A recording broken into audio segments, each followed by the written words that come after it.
Phenomena है। किसी dam के कारण बाढ़ किसी जगह पे आती नहीं है। बाढ़ के दौरान डैम को हम कैसे ऑपरेट करते हैं, सब कुछ इस पे निर्भर करता है। तो यूजुअली जो डैम्स में जो कैपेसिटी होती है उसके कारण हम बाढ़ को मॉडरेट करने की कोशिश करते हैं, लेकिन कई बार ऐसी सिचुएशन होती है डैम को सेव करने के लिए जितना पानी ऊपर से आ रहा है उतने पानी को आगे हमको छोड़ना पड़ता है।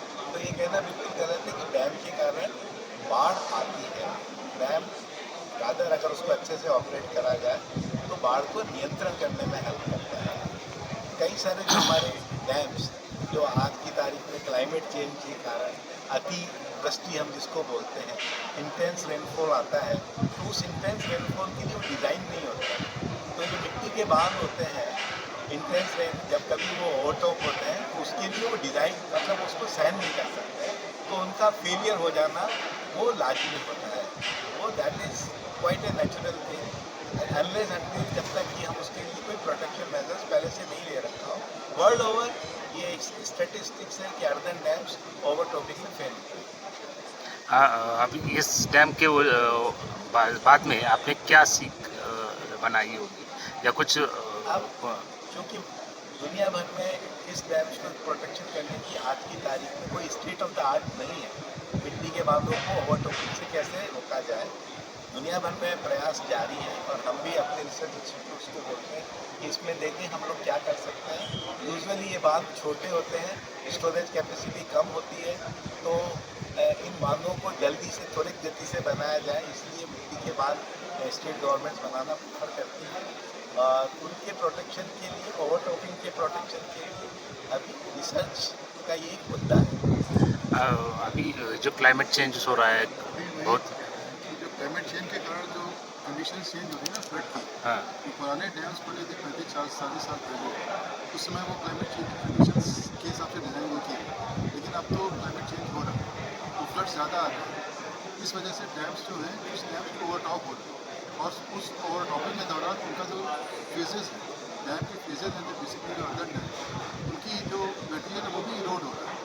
तो अभी हमें उसमें रिसर्च करके नया डिज़ाइन करने की आवश्यकता है कि जो पहला कि डिज़ाइन फ्लड क्या होना चाहिए as per the climate change, और दूसरा जो डैम फेस में जो हम लोग मटेरियल इस्तेमाल करें उसको कितना स्ट्रेंथनिंग करें सो दैट कि जब आपकी ज़्यादा वेलोसिटीज़ हों रन अप उस समय वो इरोड ना हो।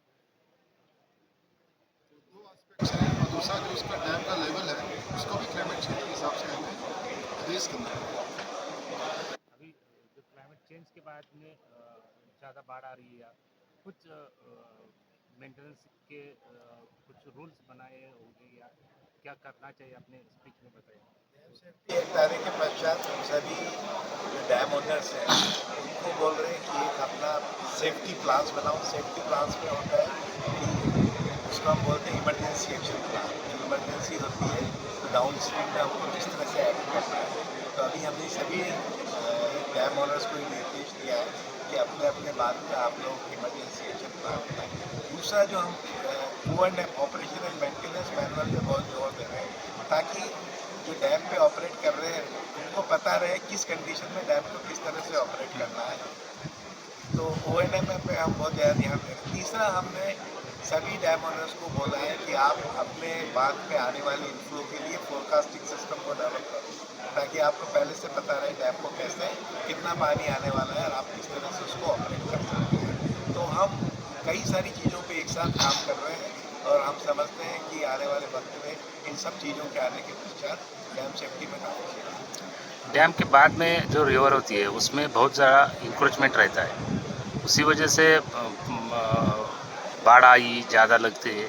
लेकिन 100 साल से अपने चल रहा है, आपका पास डेटा है, वो तो रिवर का बहना ही कम हो गया है। डाउन स्ट्रीम में एंक्रोचमेंट एक प्रशासनिक मुद्दा है जिसमें डैम ओनर्स की बहुत कम से होती है।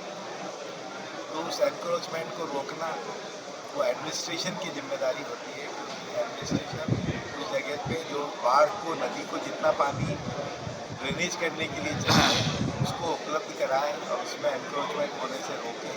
हम सभी को अपना जो इमरजेंसी एक्शन प्लान बनाते हैं उन सब में हम वो एरिया देते हैं जिसमें पानी जाने की गुंजाइश होती है, और उसको हम स्टेट डिजास्टर अथॉरिटीज़ के साथ भी शेयर करते हैं, एडमिनिस्ट्रेशन के साथ भी शेयर करते हैं, ताकि उस पर उचित कार्रवाई हो सके। सर आपके स्पीच के दो कुछ कीवर्ड्स बताइए।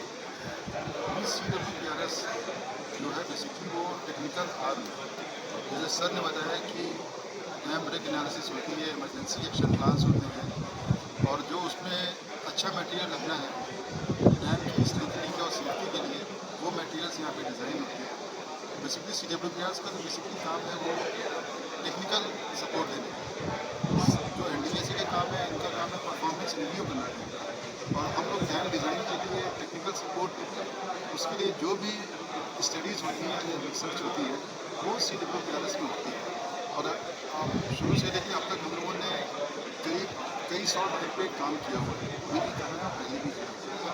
लेकिन अभी जो नए चैलेंजेस हैं, जैसा बता रहे हैं सभी कि क्लाइमेट चेंज एक बहुत बड़ा चैलेंज है, ड्रॉप एक चैलेंज है, उन और जो इंस्ट्रूमेंटेशन है, अर्ली वार्निंग सिस्टम है, और डैम में जो इंस्ट्रूमेंटेशन है, कम्युनिकेशन है, वो